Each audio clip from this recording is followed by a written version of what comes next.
এই গাইস, সকাল সকাল ঘুম থেকে উঠে গেছি আর আমার ছেলে ঘুমাচ্ছে, তাই মশারিটা টাঙানো। ভাবলাম এই সুযোগে কিছু একটা আলাদা করি, তাই ফ্রিজটা পরিষ্কার করলাম। এটা একটা চেন, এটা আমার ফ্রিজের মাথায় থাকে।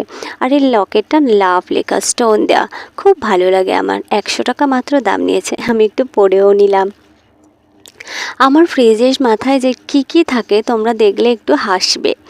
সব কিছুই প্রায় সংসারের খুঁটিনাটি ছোটোখাটো জিনিসগুলো পেয়ে যাবে। সবগুলো এরকমভাবে নামিয়ে নিলাম। আর এটা জানো তো, আমার হাজব্যান্ড ভ্যালেন্টাইন ডেতে আমাকে দিয়েছিল। আমার না এই স্মৃতিগুলো রাখতে খুব ভালো লাগে। আরে আমার ছেলে ঘুমোচ্ছে তো কী হয়েছে, আমার ছেলের খেলনাগুলো তো আছে আমার পিছনে লাগার জন্য।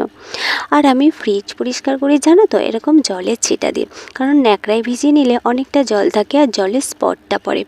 এরকম ছিটিয়ে নিয়ে আর শুকনো ন্যাকড়া দিয়ে ঘষলে কোনো স্পট পড়বে না, অনেক সুন্দর পরিষ্কার হবে। আর একটা কথা বলি, ফ্রিজ পরিষ্কারের আগে অবশ্যই সুইচটা অফ করে নেবে। কী দরকার এত রিস্ক নেওয়ার, আমি তো তাই করি। তো এরকম এই যে পকেটগুলো আছে না, এই পকেটটায় সারা দুনিয়া রয়েছে, কি নেই দেখো না। ঘড়ি রয়েছে, ঘড়ির সাথে আরও টুকিটাকি টর্চ লাইট, বোরোলিন, ওষুধ, বাল্ব, আমার ছেলের বল, আরও কি ওষুধের কৌটো, এটা একটা ব্রাশ, এটার অনেক কাজ আছে, আলাদা করে একটা অন্য কোনো দিন তোমাদেরকে জানাবো। সব পরিষ্কারের পর এটা ঝেড়ে ঝরে নেব। কেন বলো তো, এটা তো পরিষ্কারই কদিন আগেই কেচেছি, তাই এরকম পেতে নিয়ে আর সব খেলনাগুলোকে টুকটুক করে ঢুকু করে তাড়াতাড়ি করে গুছিয়ে রাখবো।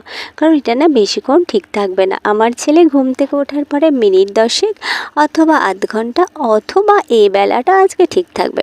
এই পেনটা দেখালাম, এটা খুব ভালো বাচ্চাদের লেখা শেখার জন্য।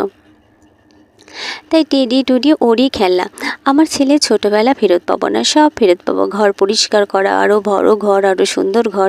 এটা ফ্ল্যাশ লাইটগুলো যে হয় না, ওই অ্যানিম্যাল অনেক কিছু ছবিগুলো দেখা যায় সেরকম, সেটা অন্য একদিন খুব ভালো করে দেখিয়ে দেবো।